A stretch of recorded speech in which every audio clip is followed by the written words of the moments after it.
The first thing I heard wasn't the judge. It was Victor Langford laughing. That laugh echoed through the packed courtroom, just seconds before everything he'd spent nearly 4 years building came crashing down. He leaned back in his expensive Italian suit, one arm resting casually on the polished oak table, as if this trial were nothing more than another inconvenience he could pay to disappear. His attorneys looked relaxed. Reporters filled every available seat behind him. Even some of my own neighbors had shown up, expecting to watch me lose one last time. After all, that's what everyone believed. They believed the wealthy developer who had built the biggest mansion in Blue Ridge County couldn't possibly be wrong. They believed the man who hosted charity galas, donated to the sheriff's department, and shook hands with county commissioners. They believed me to be the bitter farmer trying to steal someone else's success. Victor slowly turned toward me and smiled. "You should have accepted the settlement, Ethan," he whispered. "Now you're about to lose everything." I looked him directly in the eyes. "You finished building exactly when I hoped you would." His smile faded for just a second. Only just a second. Then he chuckled again. "I don't think you understand how this works." No, he didn't understand how this worked. Not yet.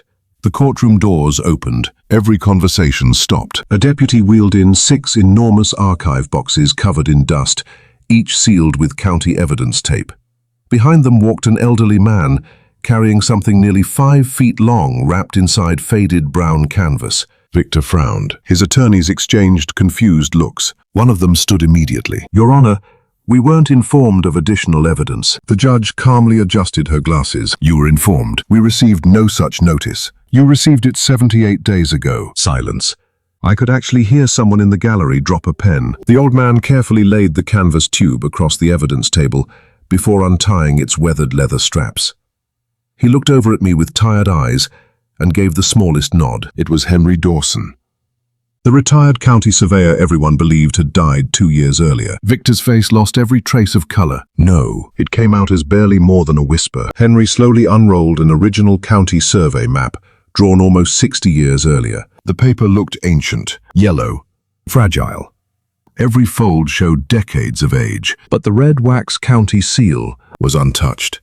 The courtroom projector displayed the map on a massive screen. Gasps erupted behind me. Every property line, every original boundary, every survey marker, every handwritten measurement, there it was, where my grandfather had always claimed it belonged. The missing 12 acres, not Victor's. Mine. Victor suddenly stood so fast, his chair slammed onto the courtroom floor. "That's impossible." His voice cracked. "That's fake."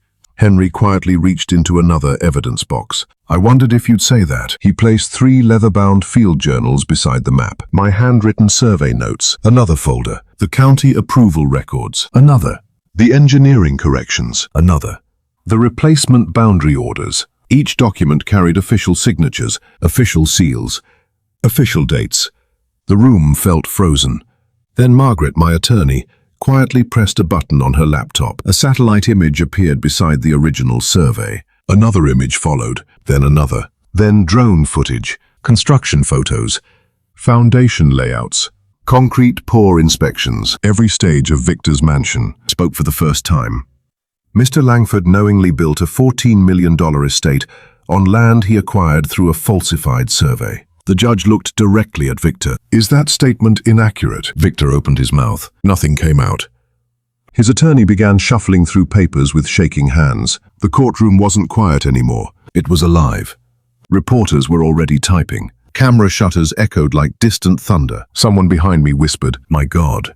Another answered, "He built the entire mansion on stolen land." Victor finally looked at me, not with arrogance, not with confidence, with fear, real fear. He realized something in that exact moment. I hadn't waited 4 years because I was weak. I had waited because every brick he laid, every window he installed, every $1 million he poured into that mansion made the consequences far more devastating. He thought patience meant surrender. He never understood that patience can also be strategy. And as I watched the most powerful man in our county realize his empire had just become evidence against him, I couldn't stop thinking about the afternoon 4 years earlier, when I first noticed one tiny orange survey flag sitting where it never should have been. My name is Ethan Carter. I'm 38 years old, and for most of my life, I believed land wasn't something you truly owned. You merely became its caretaker until it was time to pass it on to the next generation. That belief wasn't something I learned from a book or heard during a motivational speech. It was planted in me long before I was old enough to understand property deeds or boundary lines. It started with my grandfather. Some of my earliest memories are of following him through the woods before sunrise. I couldn't have been more than 6 years old. While other kids spent Saturday mornings watching cartoons, I was stumbling through wet grass, wearing oversized rubber boots that kept slipping off my feet. Granddad always carried an old walking stick, carved from hickory. Every few hundred yards, he'd stop beside a weathered stone marker or an ancient oak tree, gently placing his rough hand on it, as though greeting an old friend. "You see this tree, Ethan?" he'd ask. I'd nod eagerly. "This tree doesn't belong to us." That always confused me. "But it's on our land." He'd smile. "No, son, we're on its land. We're just lucky enough to care for it while we're here." At the time, those words sounded strange. As I grew older, they became the foundation of everything I believed. Our family owned just over 100 acres, nestled in the rolling hills outside Blue Ridge County. It wasn't glamorous. We didn't have luxury barns or million-dollar equipment. The fences leaned in places. The farmhouse creaked every winter. Every spring seemed to bring another roof leak that demanded more money than we had. Still, it was home. My father often joked that we were land-rich and cash-poor. He wasn't exaggerating. There were years when droughts wiped out half our income. Some winters were so brutal that feeding livestock became a daily battle against freezing temperatures. We repaired machinery with salvaged parts because buying new equipment simply wasn't an option. Birthdays weren't celebrated with expensive presents. Christmas usually meant handmade gifts and warm meals around an old wooden table scarred by decades of family dinners. Yet I never felt deprived. We had something many wealthy families never experienced: trusted one another. My mother taught elementary school in town, driving nearly 45 minutes each way because she believed every child deserved someone who genuinely cared about them. Dad worked the ranch from dawn until after sunset. My older brother Daniel was stronger than anyone I'd ever met, though he rarely spoke unless something truly mattered. My younger sister Emily filled the house with laughter, even during the hardest seasons. Life wasn't easy, but it was honest. As I entered high school, I discovered something unexpected. I loved maps. Not ordinary road maps, survey maps. Topographical drawings fascinated me: tiny measurements, elevation lines, handwritten notes made decades earlier. They weren't just technical documents to me, they were stories. Every line represented someone's work, someone's promise, someone's future. That passion eventually led me to become a licensed land surveyor. For nearly 12 years, I walked thousands of acres across Tennessee, measuring property boundaries for farmers, homeowners, developers, and local governments. I learned that every fence told a story. Every old iron pin buried beneath the soil carried history. Every survey had consequences that could affect families for generations. One mistake could cost someone their inheritance. One dishonest signature could steal an entire lifetime. That's why I became obsessed with precision. People joked that I could spot a misplaced survey marker from 50 yards away. Maybe they were right. I wasn't the fastest surveyor, but I refused to rush. If my name goes on a survey, I'd tell clients, someone's grandchildren might rely on it someday. Then life reminded me that even careful plans don't stop tragedy. Within 3 years, I lost both of my parents. Dad suffered a sudden heart attack during hay season. Mom followed less than 18 months later. After a long battle with cancer, she had hidden from almost everyone, until treatment was unavoidable. Their deaths changed everything. Daniel wanted to sell part of the ranch to ease financial pressure. I understood why. Medical bills had drained our savings. Equipment loans were piling up. Property taxes never seemed to stop increasing. But every time I imagined selling even a single acre, I remembered Granddad touching those old trees at sunrise. We're just caretakers. Eventually, Daniel looked at me across the kitchen table and sighed. You love this place more than anyone. I don't love the land, I answered quietly. I love what it represents. He nodded. I know. Together, we found another way. I left full-time surveying and focused on rebuilding the ranch. Emma, my wife, stood beside me through every uncertain season. She never complained about the early mornings, the endless repairs, or the financial sacrifices. When our friends bought vacation homes or luxury SUVs, we celebrated finally replacing a broken tractor transmission without taking out another loan. She'd laugh and say, "Normal couples celebrate anniversaries. We celebrate working hydraulic lifts." She wasn't wrong. Our dreams were simple: raise our 2 children where stars still filled the night sky, teach them honesty, protect the land, pass it forward. Looking back now, I realize my greatest strength wasn't intelligence or stubbornness. It was patience. Surveying had taught me that rushing almost always created mistakes. Nature moved slowly. Boundaries lasted decades. Truth had a remarkable habit of surviving longer than lies. I believe that with my whole heart. I just never imagined that belief would one day be tested by the wealthiest man in the county. Because the first time Victor Langford drove past our property in his black luxury SUV, slowing just enough to study the hills through tinted windows, I had no idea I was looking at the beginning of the longest and most painful fight of my life. And I certainly didn't know that 12 quiet acres, hidden behind a line of old oak trees, were about to become worth far more than anyone could have imagined. If you had driven past our property from the county road, you probably wouldn't have looked twice. You would have seen an aging white farmhouse with a weathered tin roof, a faded red barn that had survived more storms than I could count, split-rail fences stretching across rolling hills, and cattle grazing beneath towering oak trees. It looked like hundreds of other family farms scattered across eastern Tennessee. But appearances have a way of hiding history. To me, every inch of that land carried a memory. Every hill had a name. Every creek bend had a story. Every tree reminded me of someone who had stood there decades before I ever took my first breath. Our family's connection to that property stretched back more than a century. My great-great-grandfather, Samuel Carter, purchased the original tract shortly after returning home from military service in the late 19th century. Back then, the land wasn't considered valuable. It was rocky, heavily wooded, and difficult to farm. Wealthier landowners laughed at him for buying what they called a patch of stubborn wilderness. But Samuel wasn't looking for easy land. He was looking for permanent land. According to family stories, he stood on the highest ridge one evening, watching the sun disappear behind the Blue Ridge Mountains, and told his young wife, "People chase cities because cities promise fortunes. I want a place where our grandchildren will always know where home is." That sentence became something of a family motto. It was handwritten inside old family Bibles. It appeared in letters passed from one generation to another.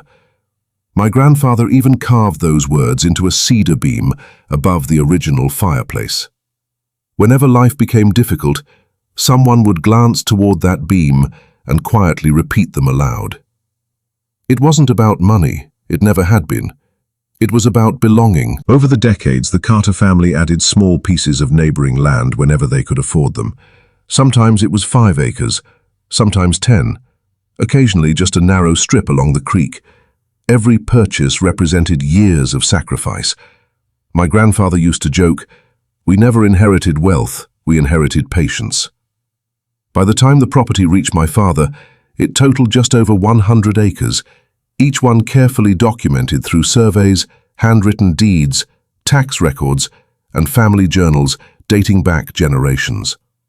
One section, however, held a special place in everyone's heart: the 12-acre parcel beyond the old oak grove. Most people who looked at county maps saw nothing remarkable, just another oddly shaped section bordering a shallow creek. To us, it was sacred. That land wasn't especially useful for farming because of its uneven terrain, but it contained something far more valuable than crops. It held our family's history. Near the center of those 12 acres stood an enormous white oak, estimated to be nearly 300 years old. Granddad called it the witness tree because it had watched every generation of Carters grow, struggle, celebrate, and mourn. Family reunions were held beneath its sprawling branches. Wedding photographs were taken there. My parents renewed their vows beneath that tree on their 25th anniversary. When my grandfather passed away, each family member quietly placed one handful of soil from beneath the witness tree onto his grave before the funeral ended. Even today, I can still remember the smell of damp leaves after summer rain and the sound of the creek flowing nearby, while Grandad pointed toward distant hills. "Everything changes," he'd say. "People leave, buildings disappear, roads move. But this tree remembers." As a surveyor, I naturally became fascinated with the property's records. During quiet evenings, I'd spread old maps across the dining room table. Some were drawn with fountain pens more than 60 years ago. Others had faded pencil notes made by surveyors long since gone. One map fascinated me more than all the others. It was the original county survey completed shortly after World War II. Every property corner had been carefully measured using stone monuments, iron pins, and natural landmarks like massive oaks and creek crossings. The surveyor had filled the margins with handwritten observations. Large granite marker beside cedar stump. Iron rod placed 12 inches north of creek bank. Boundary follows ancient fence line. Reading those notes felt like listening to voices from another era. They weren't merely technical instructions. They were promises. Promises meant to outlive the people who wrote them. Because of my profession, I routinely inspected our boundary markers every few years. Most remained exactly where they had always been. Weather aged them, vegetation covered them, time tried to erase them, but they endured. That consistency gave me confidence. I never imagined anyone could successfully steal land that had been documented so thoroughly. After all, ownership wasn't based on opinions, it was based on evidence, or so I believed. One autumn afternoon, Emma and I walked through those 12 acres while our children raced ahead collecting colorful leaves. Emma smiled as sunlight filtered through the enormous oak branches. "If we ever build a new house," she said softly, "this is where I'd want it." I looked around the quiet clearing. The creek shimmered beyond the trees. Deer tracks crossed damp soil. Wind rustled thousands of golden leaves overhead. "I don't think I'd ever want to build here," I admitted. She looked surprised. "Why?" "Because some places shouldn't change." She slipped her hand into mine. "I understand." For several minutes we simply stood there listening. No traffic, no machinery, no distant construction, only birds singing and water flowing over smooth stones. It felt timeless. Looking back now, I realized that afternoon became one of the last peaceful memories our family would ever have on those 12 acres. Because less than 6 months later, expensive black SUVs began appearing on neighboring properties. Strangers carrying blueprints started walking the ridgelines. Bright orange survey flags appeared where none had ever existed before. Heavy equipment arrived. Developers began buying every parcel surrounding our farm. Most neighbors celebrated. Property values skyrocketed overnight. People spoke excitedly about luxury homes, private roads, exclusive communities, and multi-million-dollar estates. I watched all of it with cautious curiosity. Development itself didn't frighten me, but one afternoon, standing beneath the witness tree, I noticed something that sent a chill through my entire body. A single fluorescent orange survey flag had been driven into the ground nearly 20 feet inside what I knew, beyond any doubt, had always been our family's land. At first I told myself it had to be a simple mistake. Survey crews occasionally misplaced temporary markers.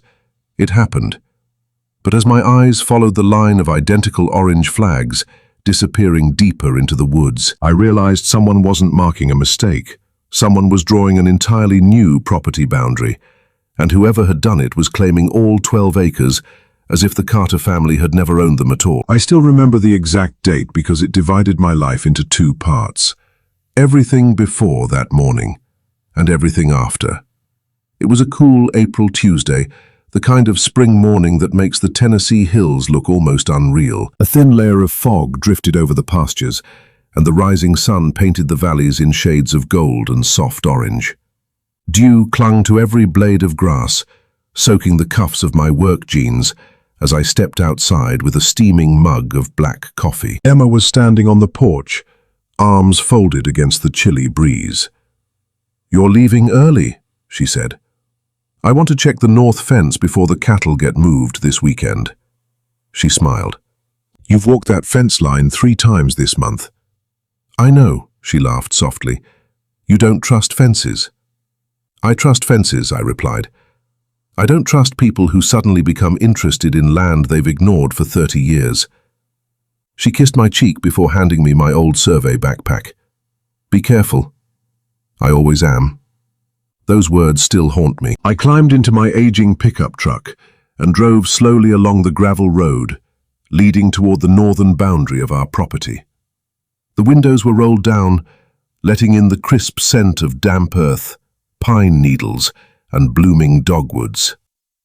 Wild turkeys scattered across a nearby field as I passed, and somewhere deep in the woods, a woodpecker hammered steadily against an old oak. For a few peaceful minutes, life felt normal. Then I heard it, a deep mechanical rumble. Not a tractor, not logging equipment, something much larger. The sound echoed through the valley, followed by the sharp metallic clank of heavy machinery. I frowned. No. I turned off the engine and listened again. The noise was definitely coming from the direction of our 12-acre parcel. My pulse quickened. I grabbed my binoculars from the passenger seat and hurried through the familiar trail leading toward the witness tree. Every step felt heavier than the last. Birds that normally filled the woods with song had gone silent, replaced by the distant growl of diesel engines. The closer I got, the stronger the smell became. Freshly cut timber, diesel fuel, hot hydraulic oil. Then I reached the tree line. I stopped so abruptly that I nearly dropped my backpack. The clearing beyond looked nothing like the place I'd walked with Emma just weeks earlier. Ancient trees lay stacked in enormous piles. Fresh stumps bled pale sap into the dark soil. Bulldozers crawled across the landscape like giant yellow insects, scraping away decades of untouched earth. An excavator ripped another oak from the ground, its roots dangling helplessly before being tossed onto a growing mountain of debris. The witness tree still stood, but barely. Bright red spray paint marked a giant X across its trunk. For several seconds I couldn't breathe. I whispered, "What have you done?" Then instinct took over. I sprinted across the clearing, waving both arms. "Stop!" The excavator continued moving. "Stop!" Finally, the operator noticed me and shut the machine down. Several construction workers turned in my direction. A man wearing a fluorescent safety vest approached, clipboard tucked beneath one arm. "Sir, you can't be inside an active construction zone." I stared at him in disbelief. "What did you just say?" "This is a restricted site." I pointed toward the witness tree. "That's my property." He looked down at his clipboard without the slightest hint of concern. "No, sir." "Yes, it is." He calmly unfolded a laminated site map. "Our survey places this parcel inside the Langford Development Phase 1 boundary." I snatched the map from his hands. The lines made no sense. The property boundary had been shifted nearly 300 feet. 300 feet. Enough to swallow all 12 acres. "This is impossible," I said. "It's the certified survey." "It's fraudulent," he shrugged. "I'm just following orders." "Whose orders?" Before he could answer, a black luxury SUV rolled across the freshly cleared ground, stopping only a few yards away. The driver's door opened. Victor Langford stepped out wearing polished boots that somehow managed to stay spotless, despite the mud surrounding us. He adjusted his sunglasses before smiling, as though we were old friends. "Ethan Carter." His voice carried effortless confidence. "I was wondering when you'd show up." I walked straight toward him. "What is this?" He glanced around the construction site. "Progress. You're standing on my family's land," he chuckled. "No." "Victor, my survey says otherwise. I've surveyed this property myself." "Then perhaps," he replied with a smirk, "your survey was wrong." Those words hit me harder than I expected. Wrong? I'd spent my entire career protecting property boundaries. I knew every marker, every monument, every coordinate. There was no possibility of a mistake. I took one slow step closer. "Remove your equipment." "No." "I won't ask twice." He smiled even wider. You don't have the authority. I own this land. You used to think you did. For a moment, neither of us spoke. Only the sound of idling bulldozers filled the silence. Finally, I pointed toward the massive oak with the red paint across its trunk. You touch that tree. Victor followed my gaze. That old thing? My grandfather planted the memorial stone beneath it. It'll be gone by lunch. Something inside me snapped. I moved toward him before two security guards quickly stepped between us. One raised both hands. Sir, back away. I looked from one guard to the other. You people have no idea what you're protecting. Victor folded his arms. Actually, Ethan, they do. He reached into his jacket and removed a neatly folded document. This is the updated county survey. He held it just out of my reach. Everything here is perfectly legal. It isn't. It is now. Those three words echoed in my head. It is now. As though truth could simply be rewritten because someone had enough money. I looked around at the destroyed landscape. Trees my great-grandfather had known were lying in pieces. The creek bank had already been reshaped. Survey stakes stretched across land that generations of my family had walked. My stomach turned. For the first time in my life, I felt completely powerless. I wasn't looking at a simple boundary dispute anymore. I was watching my family's history disappear beneath bulldozers. And standing in front of me was a man who genuinely believed no one would ever be able to stop him. I didn't know it then, but that morning was only the opening move in a war that would consume the next 4 years of my life. I wish I could tell you that Victor Langford looked like the kind of man people instinctively distrusted. He didn't. That was part of what made him so dangerous. He had the kind of face that belonged on magazine covers and campaign billboards. He stood a little over 6 feet tall, kept his silver-streaked dark hair perfectly groomed, and wore tailored suits that probably cost more than my pickup truck was worth. His smile was polished, his handshake was firm, and when he spoke at charity dinners or town meetings, he had an uncanny ability to make people feel as though they were the only person in the room. People admired him. They wanted to believe him. And Victor knew exactly how to use that. Before moving to Blue Ridge County, he had made millions developing luxury communities across the southeast. Every project followed the same pattern. He bought inexpensive rural land, promised economic growth, attracted wealthy buyers, and left behind neighborhoods filled with sprawling homes, private lakes, and gated entrances. To the public, he was a visionary. To investors, he was a genius. To local politicians, he was opportunity wrapped in a tailored suit. But to the families who had quietly disappeared after refusing to sell their land, he was something else entirely. At the time, I didn't know those stories. I only knew the man standing in front of me had somehow convinced an entire construction company that 12 acres belonging to my family were suddenly his. He dismissed the security guards with a casual wave. "It's fine," he said. "Mr. Carter and I can have a civilized conversation." The guard stepped back but remained close enough to intervene if necessary. Victor slipped his sunglasses into his jacket pocket and smiled. "You know, Ethan, I've heard a lot about you. I doubt any of it was good. Oh, actually quite the opposite. Everyone says you're honest, hard-working, the best surveyor in 3 counties. Then why are you standing on my land?" He sighed dramatically, as though I were forcing him to explain something painfully obvious. "Because you're mistaken." "I'm not. You've convinced yourself that your family's records are infallible." "They are." He chuckled softly. "See, that's exactly the problem." I stared at him. "What problem?" "You believe history can't be corrected." "Corrected? Old surveys were made with outdated equipment. Human beings made mistakes. Technology improves." I shook my head. "This isn't about improved technology." "No? No. This boundary didn't accidentally move 300 feet. He smiled again. "That's your opinion. It's a mathematical fact." Victor slowly walked toward the freshly painted survey stakes, casually nudging one with the toe of his polished boot. "Facts are interesting things," he said. "Most people think facts speak for themselves." "They do." "No," he looked directly into my eyes. "Facts belong to whoever can prove them." Those words settled over me like a cold fog. Not because they were true, but because they revealed exactly how he viewed the world. Truth wasn't something to discover. Truth was something to purchase, something to manufacture, something to reshape until it served your interests. For the first time, I realized I wasn't dealing with a man who believed he was right. I was dealing with a man who believed right and wrong were negotiable. "You forged this survey," I said quietly. He raised an eyebrow. "Careful. You altered county records. That's a serious accusation." "Because it's true," Victor laughed. Not loudly, not cruelly, almost sympathetically. "Ethan, do you know what I think? I don't care. I think you spent your entire life surrounded by people who agreed with you." He gestured toward the distant farmhouse.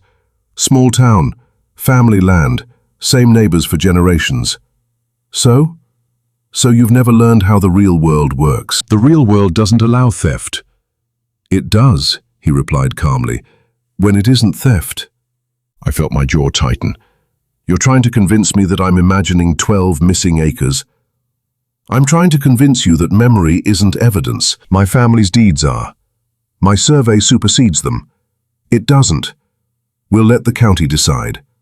I already know the county records." Victor's smile widened. "Do you?" That single question unsettled me more than any threat could have. It wasn't confidence. It was certainty. As if he already knew something I didn't. As if every office I planned to visit had already been prepared. I took a slow breath. "Who signed your survey?" "Licensed professionals. Names. They're public record. I'll see them." "I'm sure you will." His composure never cracked. No raised voice, no anger, no panic, just absolute control. That was his greatest weapon. He never argued emotionally. He made you feel irrational for questioning him. He spoke slowly, forcing you to defend things that should never have required defending. He planted doubt, not just in others, in you. He leaned closer, lowering his voice until only I could hear. "Can I offer you some advice?" "I didn't ask for any." "You should sell." "I'm not selling." "You haven't heard the offer." "I don't need to." He folded his arms. $25 million. For a moment I simply stared at him. 25 million. It was more money than my family had earned across generations, enough to erase every debt, enough to secure my children's future, enough to buy hundreds of acres somewhere else. Victor watched my expression carefully. "I told you," he said softly. "I'm reasonable." I shook my head. "You don't understand." "No? You think this is about money? What else could it possibly be?" I pointed toward the witness tree. "My grandfather is buried beneath the hill overlooking that creek." Victor blinked. "My parents scattered their ashes there." He remained silent. "My children learned to fish there." Still nothing. "I proposed to my wife beneath that oak." The wind carried the scent of freshly cut timber between us. I swallowed hard. "You aren't buying land." I looked directly at him. "You're asking me to sell my family's history." For the first time since we'd met, his expression changed. Not with empathy, with impatience. He exhaled slowly. "There it is." "What?" "The sentimental speech." "It isn't a speech. It's why people stay poor." I felt something inside me go cold. "Excuse me?" "You confuse emotion with value." He looked around the clearing. "I see acreage. You see dollars. I see opportunity. You see profit. I see progress. You see destruction." He shrugged. "History is expensive to maintain." "No." I took one deliberate step forward. "Integrity is." The smile disappeared from his face. For several long seconds, neither of us spoke. Then he adjusted his jacket and glanced toward the waiting construction crew. "I'll make this simple." His voice became noticeably firmer. "The survey has been approved. The permits have been issued. The financing has closed. The construction schedule has begun." He looked back at me with complete confidence. "You have two choices." I said nothing. "You can spend the next several years fighting a battle you cannot win." He paused just long enough for the words to sink in. "Or you can accept the reality that the world has already moved on." Then he turned his back on me, climbed into his SUV, and drove away without another word. I stood alone in the dust as bulldozers roared back to life. Watching him leave, I realized something that terrified me. Victor Langford hadn't tried to intimidate me with threats. He'd tried something far more dangerous. He'd tried to convince me that resisting was hopeless. And for the first time since this nightmare began, I wondered if that was exactly how he'd beaten everyone else before me. The first letter arrived 3 days after my confrontation with Victor. It was delivered by certified mail, in a thick white envelope bearing the logo of the newly formed Homeowners Association for Langford Ridge Estates. I remember standing at the kitchen counter, Emma washing dishes beside me, while I carefully sliced it open with my pocket knife. I expected another offer to buy the land. Instead, it was a formal notice accusing me of trespassing. I read the first paragraph twice because my brain refused to accept what my eyes were seeing. According to the letter, I had unlawfully entered private property, interfered with authorized construction activities, threatened employees, and caused thousands of dollars in project delays. The HOA demanded that I immediately cease entering their property or face civil action. Emma slowly lowered the plate she was drying. "They're accusing you." I handed her the letter. "They're trying to rewrite what happened." She looked at me with disbelief. "But everyone knows that land is ours." I wanted to believe that, I truly did. The problem was that everyone only knew what they had been told. Within a week, the rumors started spreading through Blue Ridge County. At the feed store, conversations stopped when I walked inside. At church, people smiled politely but avoided eye contact. One afternoon, I overheard 2 men whispering near the fuel pumps. "That's him." "The farmer?" "Yeah. I heard he's trying to shake down that developer." Another replied quietly, "They offered him millions. Greed makes people do strange things." I wanted to interrupt, to explain, to show them our surveys, our deeds, our family records. Instead, I stood there holding a bag of cattle feed, realizing how quickly a lie could travel when someone wealthy gave it direction. The campaign didn't stop there. A week later, my phone began ringing at all hours. Unknown numbers, no messages. Sometimes the caller stayed silent. Sometimes they laughed. Sometimes they simply hung up the moment I answered. Emma started keeping a notebook beside the telephone. Time, number, duration. Every single call. Our children noticed. "Dad," my son asked one evening, "why does the phone keep ringing?" I forced a smile. "Probably wrong numbers." He nodded. But children know when adults are pretending. Then came social media. Someone created a local community post titled, "Local Farmer Tries to Block New Jobs Coming to Blue Ridge." Thousands of people viewed it. Hundreds commented. "Ethan Carter only wants money. He already owns enough land. Developers are improving the county. People like him hold everyone back." Some comments were even crueler. "He should be investigated. I heard his surveys were never accurate. No wonder he quit surveying." Reading them felt like being punched over and over again by people who had never met me. Emma gently took my phone away. "Stop reading. They believe it. They believe what they're being fed. I've spent 38 years building my reputation." She placed both hands on my shoulders, and that reputation wasn't built on Facebook. Her words helped, but they couldn't stop what came next. 2 sheriff's deputies arrived at our farmhouse one Friday afternoon. I knew both of them. Deputy Collins had coached Little League with my brother. Deputy Harris had attended my parents' funeral. Neither looked comfortable climbing out of their patrol cars. Collins removed his hat. "Ethan." "What happened?" "We received a complaint." "From Victor?" He nodded reluctantly. "They're alleging you've been threatening construction workers." I couldn't help laughing, not because it was funny, because it was unbelievable. "You know me." "I do. Have I ever threatened anyone?" He hesitated.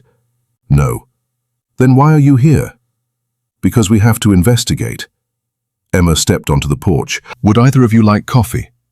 The deputies exchanged awkward glances. 15 minutes later, the 4 of us sat around our kitchen table reviewing photographs, survey maps and timelines, while Emma poured fresh coffee into chipped ceramic mugs. Deputy Harris quietly flipped through the documents. "This is detailed. I've documented everything." Collins sighed. "Off the record?" I nodded. "There's political pressure." "From who?"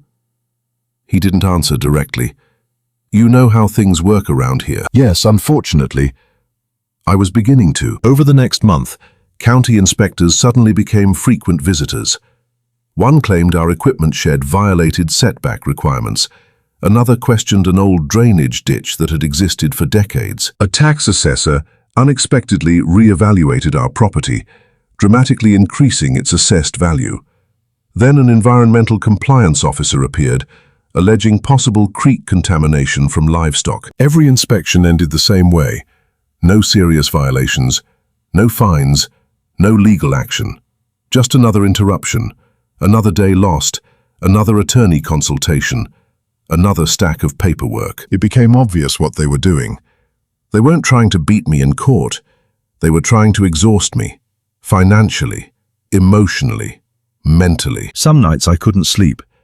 I'd sit alone on the porch listening to distant construction equipment working under floodlights well past midnight. Each beep of reversing machinery echoed across the valley. Every sound reminded me that Victor's mansion was growing larger, while my savings account grew smaller. One evening, Daniel drove over after work. He found me staring toward the construction site. "You okay?" I didn't answer. He sat beside me. "I've never seen you this quiet." "I'm tired." "I know." "No." I looked at him. "I'm tired in a way sleep doesn't fix." Neither of us spoke for several minutes. Finally, he asked the question I'd been avoiding. "Have you thought about taking the money?" I closed my eyes. For 1 second, and I hated myself for even considering it. Daniel nodded slowly. I would have understood.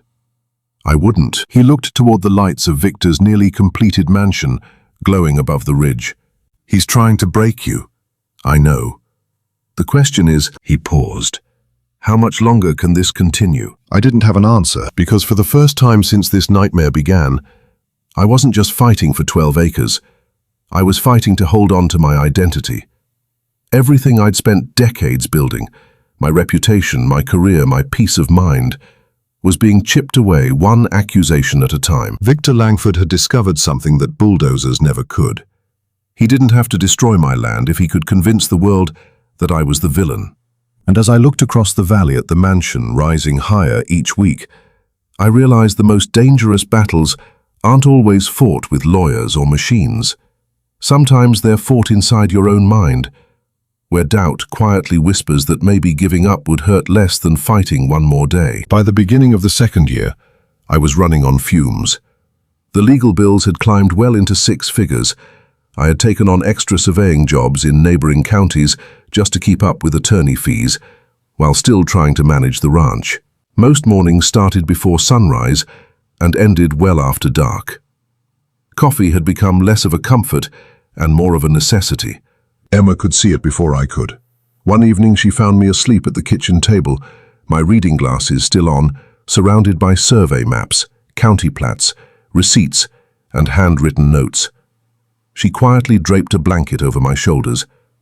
When I woke up an hour later, she was sitting across from me. "You can't keep doing this alone. I don't have another choice." "Yes, you do." She slid a business card across the table. The name printed on it read, Margaret Ellis, property litigation attorney. I recognized the name immediately. In Tennessee legal circles, Margaret Ellis wasn't simply respected, she was legendary. For over 40 years, she had represented families whose farms, timberland, and inherited property had been threatened by fraudulent deeds, corrupt development schemes, and boundary manipulation. She had argued cases before state appellate courts and had become known for something almost unheard of among attorneys. She refused quick settlements when she believed justice required a full trial. I'd considered calling her months earlier. Then I saw her hourly rate. I laughed bitterly. "Emma, we can't afford Margaret Ellis." Emma smiled. "What if you don't have to?" "What do you mean?" "I already called her." I blinked. "You what?" "I sent her a summary of everything." "When?" "Last week." "And?" "She wants to meet you." I stared at her. "You didn't tell me." I wanted to make sure she'd actually respond. I looked down at the business card. The address was in downtown Knoxville, nearly 3 hours away. "Tomorrow?" Emma nodded. "I've already arranged for Daniel to watch the ranch." The next morning, I drove through steady rain, rehearsing every detail of the case in my head. By the time I reached Margaret's office, my stomach was tied in knots. The building itself wasn't glamorous. No marble floors, no extravagant lobby, just an old brick structure filled with shelves of law books and framed photographs of farmland, courtrooms, and smiling families. A receptionist greeted me warmly. "Mr. Carter?" "Yes. Ms. Ellis is expecting you." Margaret's office overlooked a quiet courthouse square. She stood as I entered. She was in her late 60s with silver hair pulled neatly into a bun and sharp blue eyes that seemed to study everything at once. She didn't waste time with small talk. "Mr. Carter, Miss Ellis." She motioned toward a chair. "Sit." I handed her the thick binder I'd spent months assembling. She didn't open it. Instead, she asked a question. "Why haven't you settled?" The answer came without hesitation. "Because the land is ours." She nodded once. "No," I frowned. "What? That's not why." "It is." She leaned back in her chair. "If they offered you every acre back tomorrow but demanded you publicly admit your family had lied, would you accept?" I answered immediately. "No." "Why?" "Because it would be a lie." "There." She pointed at me. "That's why you're here." I sat silently. She smiled for the first time. "This case isn't about acreage." "No? It's about truth." For the next 4 hours, Margaret read every document I had brought, every deed, every survey, every tax record, every photograph. She barely spoke. Occasionally she'd underline something or place a small sticky note on a page. Finally, she closed the binder. "Interesting." My heart sank. "Interesting." She looked directly at me. "You've spent 2 years trying to prove they're wrong." "I have." "Stop." I blinked. "What?" "You're fighting the wrong battle." I stared at her. "I don't understand." Margaret stood and walked to a whiteboard hanging on the wall. She drew 2 circles. One she labeled boundary dispute. The other, fraud. She tapped the first circle. "This is where Victor wants you." "Why?" "Because boundaries can be debated." She tapped the second. "Fraud cannot." I slowly nodded. She continued, "If this remains a disagreement over survey lines, you'll spend years arguing measurements. And if it becomes fraud? We're no longer discussing inches." She looked straight at me. "We're discussing prison." The room suddenly felt very quiet. Margaret continued writing. "People like Victor don't fear losing arguments. They fear discovery." I leaned forward. "So how do we prove fraud?" She smiled. "We don't start by proving fraud. We start by proving someone lied." "One lie? One documented lie." She turned back toward me. "Fraud is almost never uncovered because investigators find one gigantic piece of evidence." "What is it then?" "It's uncovered because liars become prisoners of their own stories." She walked over to a bookshelf and removed a thick case file. 43 years ago, I represented a farming family in western Tennessee. What happened? A developer forged a deed. What exposed him? Margaret smiled.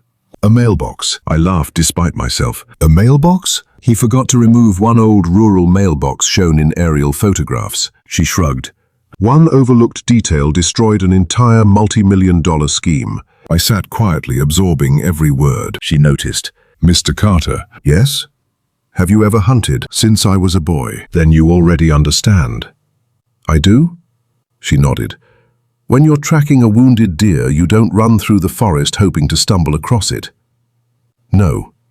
You slow down. You notice broken branches, fresh tracks, small drops of blood." She smiled. "The forest tells you where the animal went." She leaned across her desk. "Fraud works exactly the same way." I could feel something changing inside me. For nearly 2 years I'd been reacting, defending, explaining, arguing. Margaret wasn't asking me to react anymore. She was teaching me to investigate. She handed me a yellow legal pad. Across the top she wrote 3 words: "Patience beats panic." "Victor believes your greatest weakness is time." I nodded. "He thinks you'll run out of money." "Probably." "He thinks your family will pressure you." "They already have." "He thinks exhaustion will force you into a settlement." She folded her hands. "So we're going to use time against him." "How?" "We let him finish." I frowned. "Finish what?" "The mansion." I stared at her. "You want him to complete construction?" "Absolutely." But every day he builds increases his liability. The realization hit me like lightning. She wasn't interested in stopping construction. She wanted every expensive brick, every custom window, every luxury feature completed. Because if the land truly belonged to my family, Victor wasn't just building a mansion. He was building the most expensive piece of evidence imaginable. Margaret smiled as though she had read my thoughts. "Now, Mr. Carter." She extended her hand across the desk. "Let's stop trying to win an argument." I shook her hand. Instead of feeling exhausted for the first time in nearly 2 years, I felt dangerous. Because the fight was no longer about defending the past. It was about quietly preparing for the day Victor Langford would discover that his greatest achievement had become the foundation of his greatest mistake. Chattajib. Ellis's office, I felt calm instead of relieved. For 2 years I had reacted to every complaint, inspection and rumor. Margaret changed everything with one sentence. Stop reacting, start observing. I quietly documented everything instead of confronting Victor. Every day I recorded dates, times, visitors, phone calls, construction activity and weather. Emma, Daniel and our neighbor also kept notebooks. Margaret told me to save every receipt because they established timelines. Every Sunday I photographed Victor's mansion from the same location, documenting its steady construction. She warned me never to trespass or invade privacy. Everything came from public records, public roads, or our own property. During repeated visits to the county records office, I compared surveys, permits and historical documents. One rainy day I noticed 2 legal descriptions didn't match. Margaret identified changed parcel numbers, creating questions that pointed toward a larger pattern. Over time, invoices, permits and engineering reports revealed small inconsistencies. Alone, they proved nothing, but together they suggested paperwork had changed during the project. As Victor grew more confident and his mansion neared completion, Margaret reminded me that victory comes from noticing what others ignore. Somewhere within the records, one contradiction, one overlooked detail, was waiting to expose the truth before Victor realized we had stopped fighting and started investigating. Copyrights. Electri life-changing evidence arrives dramatically. It didn't. The evidence that destroyed Victor Langford's empire came in an ordinary county envelope containing archived engineering documents found by Sarah Mitchell. Among the papers was an internal draft titled Boundary Adjustment Review, Internal Draft. One crossed-out sentence remained visible: Existing Carter property monuments confirmed in field. As I reviewed more drafts, I saw references to the Carter boundary gradually removed and replaced before final approval. Someone hadn't discovered a new boundary. They had rewritten one. I took the documents to Margaret Ellis. After comparing them with Victor's survey and county records, she arranged everything chronologically and explained they weren't simple revisions, but replacements. The original review accepted our family's boundary, later versions erased it, and the final submission adopted Victor's survey without explanation. Margaret called retired county surveyor Henry Dawson. He recognized the documents, confirmed the measurements were his, and stated he had personally verified our boundary. He also said he never approved the altered version and admitted he had been told the project had become politically important. The documents created a paper trail proving our boundary had been officially recognized before it was erased. Margaret secured the evidence, sent it to our litigation team, and finally said, "We're no longer trying to prove your land was stolen. We're about to prove exactly how it was stolen." People often imagine life-changing evidence arrives dramatically. It didn't. The evidence that destroyed Victor Langford's empire came in a faded county envelope. Emma handed it to me, and inside was a note from Sarah Mitchell saying she had found archived engineering files related to my records requests before they were transferred to storage. The document seemed ordinary until I found an internal draft titled Boundary Adjustment Review, Internal Draft.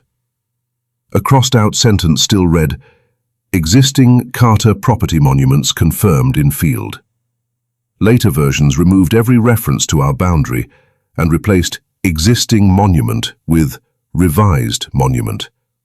Someone hadn't discovered a new boundary, they had rewritten one. I took the documents to Margaret Ellis.